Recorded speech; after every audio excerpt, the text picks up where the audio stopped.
Hello, I am Martin Phillips, Professor of Human Geography at the University of Leicester and also a member of the Programme Coordination Team for UKRI's Landscape Decision Programme. In this brief presentation I want to highlight some themes and raise some questions about a set of 10 video presentations that have kindly been created by members of networks and projects funded as part of this programme. As several of the presentations have mentioned, many of these networks and projects were effectively just getting started when the COVID-19 outbreak began in the UK and the government instigated a series of spatial distancing and other measures. These have curtailed many planned activities, including workshops that the Programme Coordination Team had planned as a way of bringing the network and project teams together to share ideas and insights.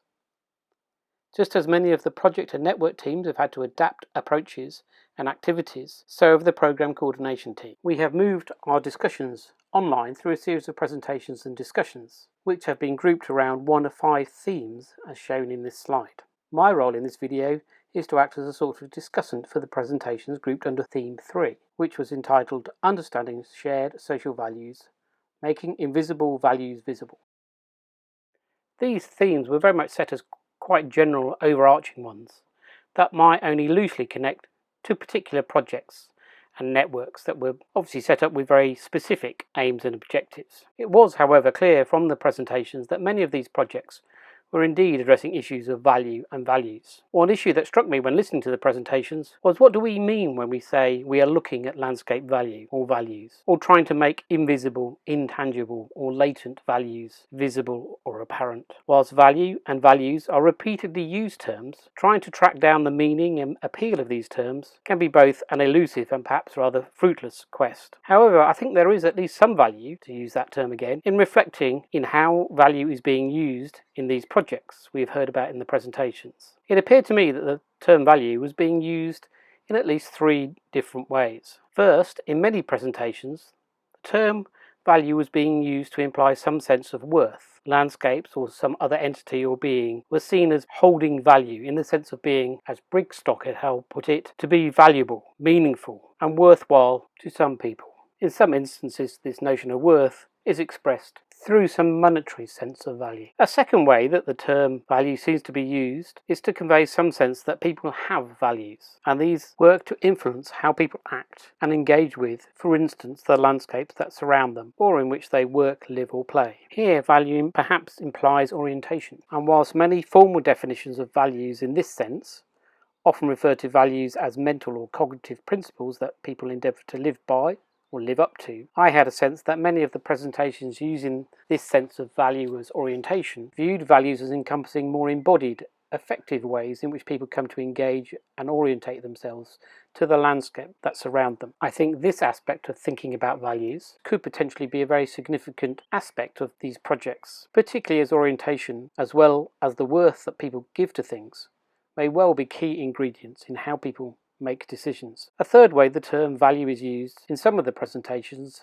is as an indicator, as a position along some continuum or representing some parameter or set of parameters. These indications are often presented through some form of numerical value. In the case illustrated here, we have a map where numerical values are used to indicate the degree of land fragmentation. Frequently, the numerical indicator given is a level of monetary value. These forms of value are clearly not necessarily completely distinct. In recent years, for instance, considerable work has gone into trying to establish whether numerical and monetary indicators can be established to demonstrate the worth of, say, a landscape. Furthermore, the worth that people place on, say, a landscape may well reflect the degree to which people orientate themselves to and through some relationship with aspects of this landscape. It may perhaps be worth reflecting as much on the interrelationships between forms of value as on the forms themselves. Although I was struck when listening to these presentations how the majority of them seemed to be employing notions of worth and orientation that appeared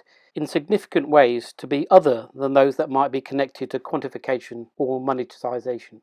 It is certainly evident in the presentations given in this theme that considerable use is being made of a wide range of qualitative and creative methods. Hence, we have several projects using storytelling and narrative approaches, as well as projects using poems, sketches, paintings, photographs and soundscapes. Many of the projects also employ co-creation and co-production approaches, and it will be exciting to see where these may lead. It is also clear that many of the network projects are making use of field visits, both as a way of learning from a range of users and managers of land within a specific setting, but also, in many instances, clearly seeking to learn from the landscape itself through encountering and experiencing a particular landscape and all its myriad human and more than human components.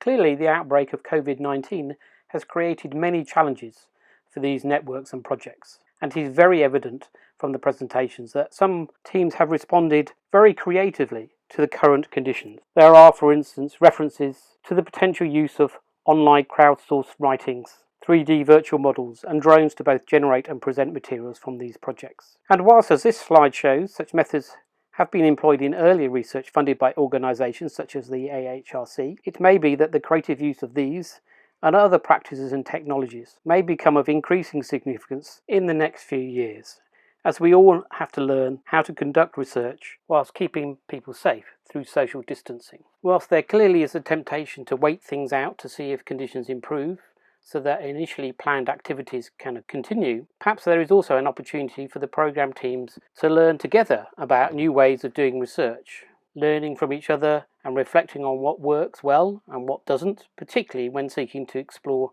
how people engage in multisensory and embodied ways with the landscape.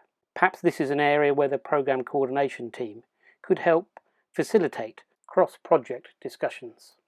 A further striking aspect of many of these projects was the importance given to recognising and giving recognition and voice to a range of people and forms of social difference that have for too long been absent in many accounts of landscapes and landscape decisions. Many of the accounts explore how some people have been marginalised from prevailing accounts of and decisions about landscapes, both through limitations of access or in the ability to give voice to their desires and experiences of landscape. The significance of such work has been increasing over recent years. The image shown on the left here is from an AHRC project that sought to highlight the role of global interconnections, including those involving slavery, in the formation of some industries that have significantly shaped the landscapes of areas such as the Peak District. Also, critically, this project sought to actively involve groups who had ancestors whose lives had been shaped and in some instances destroyed by these global connections.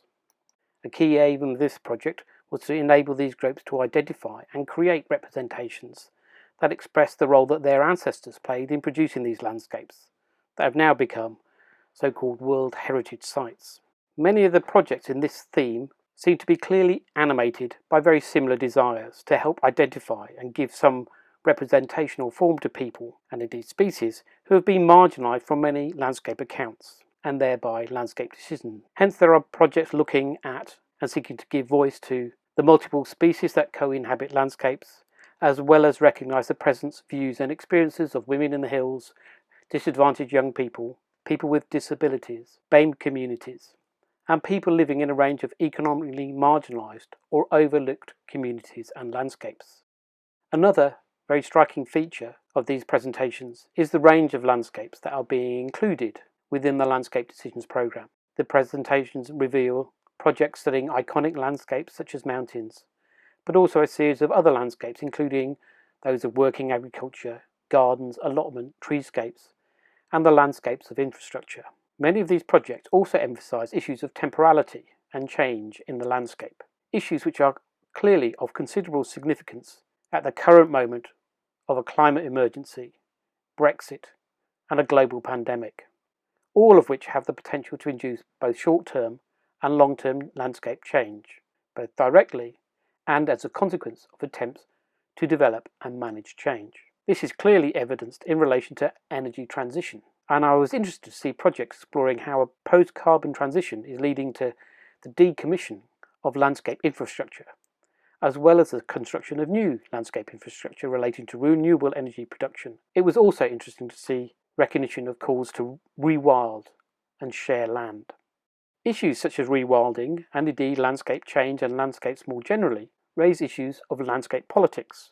While many people and institutions may be quite resistant to rewilding, even those who are in favour of bringing more wildlife into landscapes and seeing land used less intensively by people might need to consider how these changes connect to the politics of land ownership and access to landscape, as well as the range of embodied and emotional attachments that people may have to existing, quite intensively used landscapes. The politics of landscape is a theme that perhaps might warrant more discussion as these projects develop. The final theme I wish to highlight is the issue of engagement with policy and practice, which is couched in many of these presentations as an issue of translation, as well as of making research available to policymakers and land users. The emphasis given to translation was interesting, particularly as it potentially lies in some tension to the frequent references to co-creation and co-production, evident across many presentations. As Weerens has commented, use of the term translation has frequently been used to imply that researchers and policymakers inhabit two completely distinct worlds, with there being a resultant gap between the knowledge and concerns of each community, which require some form of translation to occur so as to bridge the gap. Weerens argues that this two communities model, whilst widely enacted and being significant in drawing attention to the many difficulties in connecting research and policy, also has significant problems associated with it, particularly in connection with research that seriously adopts ideas of co-creation and co-production. He argues, for instance, that the two communities approach overemphasizes the differences between researchers and policymakers and neglects differences within both domains. He and a series of other studies have highlighted how co-creation and co-production approaches involve a whole series of interactions and translations, often from the very inception of the project and continuing through many other moments in their development, such that by the time of knowledge production and dissemination, policymakers and researchers should be far from talking completely different languages. Given such arguments, it would be useful to hear about the translations that develop through the development of these networks and projects, and some of the miscommunications and negotiations that emerge. I would encourage projects to look for points of similarity as well as differences between academic and non-academic partners, and avoid seeing translation as an activity that occurs simply towards the end of the project. Meaningful interaction and development of some shared understandings do take time and effort, and if policymakers and practitioners are to benefit from the research, there needs to be scope for extended, multi-directional dialogue and exchange. I really look forward to hearing about the forms of translation, information sharing and co-learning that occur as these networks and projects develop. And there may clearly be scope for these projects and networks to learn from each other as to ways of working with and for landscape decision makers. One role for the programme coordination team may be in fostering such inter-project learning, as well as in helping upscale policy and practitioner engagements that several of the projects have also talked about. So just to briefly conclude this presentation, I would like to thank all the contributors to this landscape decisions theme for their work in producing their presentations and giving us an insight into the focus of their projects and how they are taking these forward in these very difficult and challenging times. I thought the projects and networks outlined were all very interesting and hold the prospect of collectively generating valuable insights into how a range of people and species value a range of contrasting and changing landscapes. I'm really looking forward to learning more about how these networks and projects develop and seeing, hearing and experiencing some of their outputs. Thank you.